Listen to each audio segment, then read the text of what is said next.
Everyone wants to know who's on GLP-1s in Hollywood. Milk. If you're on a GLP-1, you need protein. And milk is an easy way to get high-quality protein. Professionals not behind the research say its scope could be limited. You've probably heard a lot about the drug Ozempic lately. Hollywood is getting younger? Or quietly disfiguring itself with a weight loss injection? You've seen those red carpet faces lately and wondered, is that the same person or just a hollow version of their former fame? Here's the part they don't advertise. Ozempic doesn't just burn fat, it strips away facial volume, skin quality, and sometimes health. Older audiences can spot what Hollywood tries to hide.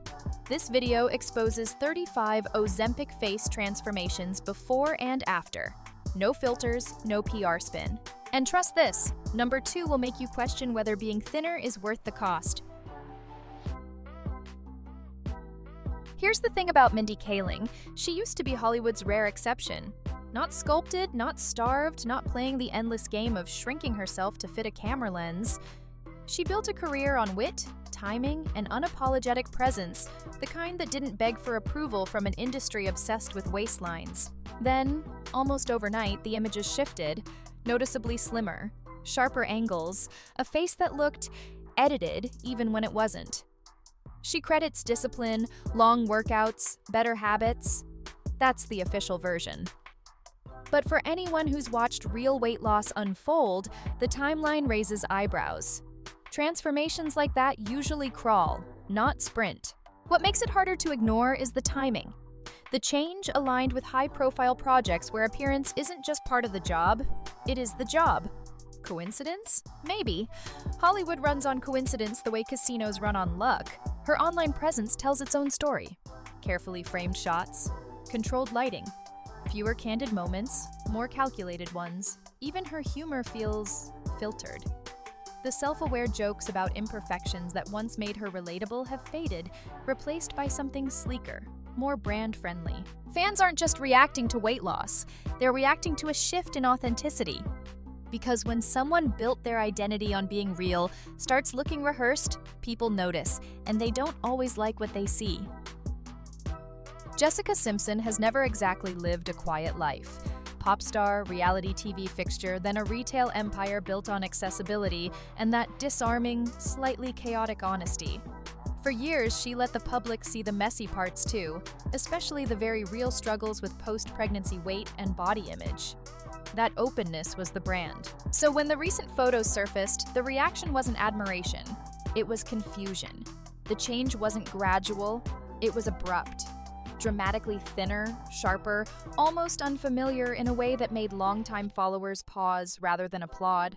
She credits discipline, routine, hard work, the usual script, but even casual observers can tell when a timeline feels compressed. Then there's the digital trail, long gaps of silence, followed by highly polished images that look less like milestones and more like damage control. Perfect angles, controlled lighting, nothing spontaneous.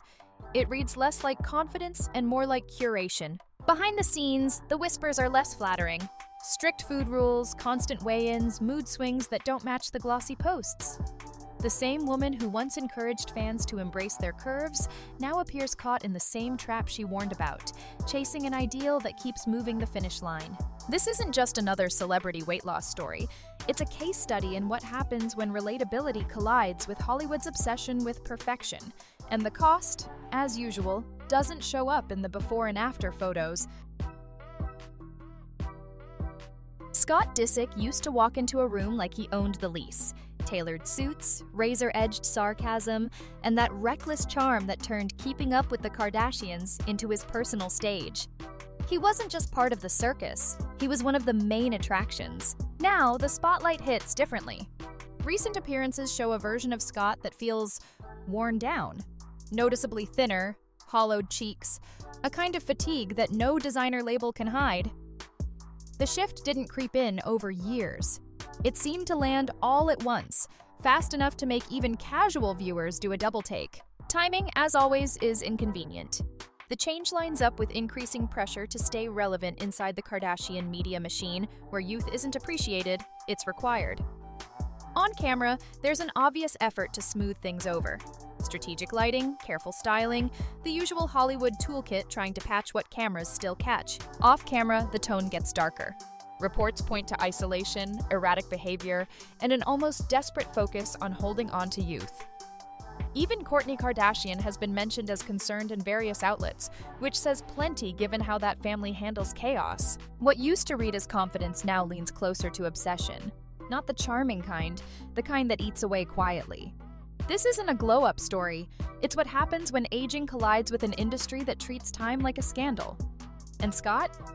He's starting to look less like a star and more like a warning. Kelly Clarkson tried something almost rebellious by Hollywood standards. She told the truth. No detox fairy tales, no influencer-grade mythology about green juice miracles. When her body changed, she credited structured nutrition and medically guided care. Simple, direct, refreshingly unpolished. In theory, that should have ended the speculation. Naturally, it didn't. The internet did what it does best. It dissected. Timelines were questioned, photos compared, every appearance treated like evidence in a trial nobody asked for. The weight loss looked fast to some, suspicious to others, and suddenly honesty wasn't enough currency to buy credibility. Because in this industry, truth competes poorly against spectacle. What's more interesting is what Kelly didn't do. She didn't turn her body into a marketing campaign. No grand speeches about the new me, no monetized inspiration, no performative empowerment tour. She just moved on. And somehow, that restraint made people even more uncomfortable. Here's the quiet punchline. Even when a celebrity refuses to sell the fantasy, the audience keeps shopping for it anyway. Kelly's situation exposes an inconvenient reality. Transparency doesn't protect you, it just gives critics clearer angles. In a culture obsessed with smaller frames and bigger headlines, people aren't really listening for honesty. They're watching for change, measuring it, judging it, and moving on to the next body in line. Sharon Osbourne has never built a career on being gentle, and this time she didn't bother pretending. While others polished their stories into something marketable, Sharon did the opposite. She admitted her weight loss journey didn't just work, it went too far. What started as a quick fix turned into something far less glamorous. Noticeably thinner, yes, but also weaker, visibly drained, and, by her own account, struggling to maintain basic routines. The kind of result Hollywood quietly edits out. She described feeling unable to eat properly, constantly unwell, and far from the success story people expect when the scale drops. Even more inconvenient for the industry narrative, stopping the medication didn't magically reset everything. The effects lingered. Digestive issues, difficulty regaining weight, a body that didn't just bounce back on command. That's the part rarely advertised between glossy before and after photos. Friends reportedly struggled to recognize her, not just physically, but in energy. And that's where Sharon's story cuts deeper than most. She didn't dress it up as empowerment or discipline.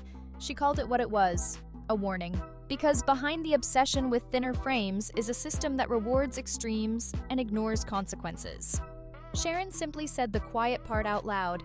The ideal body, the one endlessly chased in Hollywood, isn't always a victory. Sometimes it's damage, dressed up as achievement. Chelsea Handler did something Hollywood treats like a felony. She told the truth out loud. While everyone else plays the just water and discipline routine, Chelsea admitted she tried the same weight loss medication quietly circulating behind the scenes.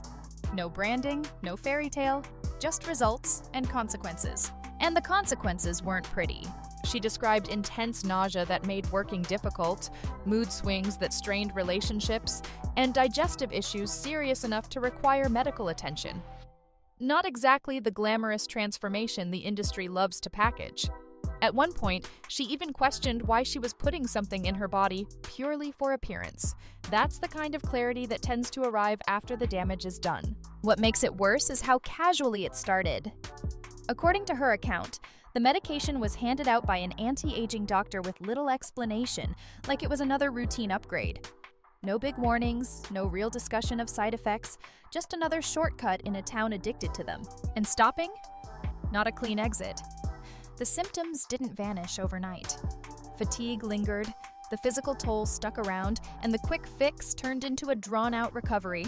Chelsea's story doesn't flatter anyone. Not the industry, not the doctors enabling it, and definitely not the illusion that these transformations are harmless. It's less a success story and more a reminder. Sometimes the price of fitting in is finding out exactly what your body can't afford. Katy Perry was never built for subtlety. Neon wigs, candy-colored chaos, and enough stage energy to power a small city. She didn't just play pop, she was the spectacle. Which is exactly why her recent red carpet appearances feel so jarring. The change isn't delicate, it's stark. Noticeably slimmer, sharper features, a face that looks harder to light and even harder to soften.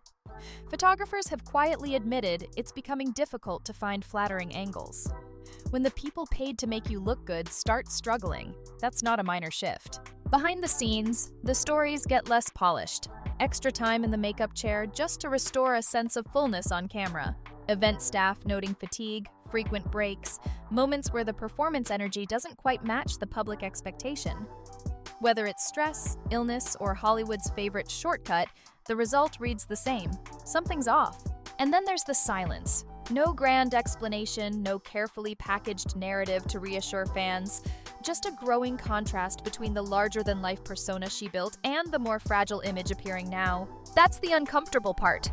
Katy didn't rise by blending in. She dominated by being too much.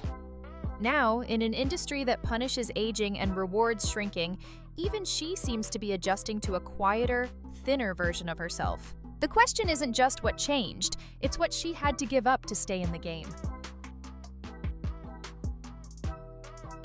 Lizzo built an empire on volume.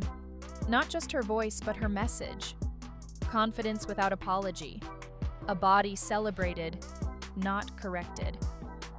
She didn't just join the body positivity movement, she helped define it, loudly, publicly, relentlessly, which is why the shift hit harder than most. The photos showed a noticeably slimmer figure, a different silhouette, and for many longtime fans, a different message entirely. The reaction wasn't simple concern, it was disappointment. Some didn't hesitate to call it out, reducing years of advocacy to just branding. Fair or not, that's how quickly public loyalty flips. The speed of the transformation raised questions, but the narrative cut deeper. This didn't look like a quiet personal adjustment. It looked pressured. Industry expectations, shifting numbers, the constant demand to stay profitable in a space that punishes stagnation. Hollywood doesn't reward consistency, it rewards reinvention, whether you want it or not. Now she's caught in the middle. Critics accuse her of hypocrisy. Supporters ask for compassion. And somewhere behind the curated posts, there's a more complicated reality forming. Reports suggest she's not just dealing with physical change, but something more internal, a disconnect between the identity she built and the one now being presented. Because this isn't just about weight, it's about what happens when a public message collides with private survival. In an industry that demands perfection but never defines it clearly, even the loudest voices can end up adjusting the volume just to stay heard. Jonah Hill has spent years playing Hollywood's favorite paradox. On screen, he transforms effortlessly. Off screen, his body has shifted just as often, sometimes lean and controlled, other times fuller and unapologetic. For a while, audiences respected the honesty. He didn't pretend to have it all figured out. That's why the latest change feels less like evolution and more like alarm. He appears noticeably thinner, sharper to the point of looking strained rather than simply fit. This isn't the usual got in shape for a role narrative Hollywood loves to celebrate. It reads different, more urgent, less stable. Insiders describe a familiar but troubling cycle. Weight gain, followed by industry pressure, then rapid attempts to reverse it, over and over. Medical professionals have long warned that this kind of yo-yo pattern can be more damaging than maintaining a steady weight. But in Hollywood, consistency doesn't trend, extremes do. What's changed just as much is his presence. The easygoing, self-deprecating humor has faded into something tighter, more controlled. His public image now feels carefully managed, with curated photos replacing the candid moments that once made him relatable. And that's the uncomfortable shift. Hollywood loves a transformation story as long as it looks like progress, but Jonah's situation feels less like a glow-up and more like a cycle that never really ends. because behind every dramatic before and after, there's often a body paying the price and a person trying to keep up with expectations that never stop moving.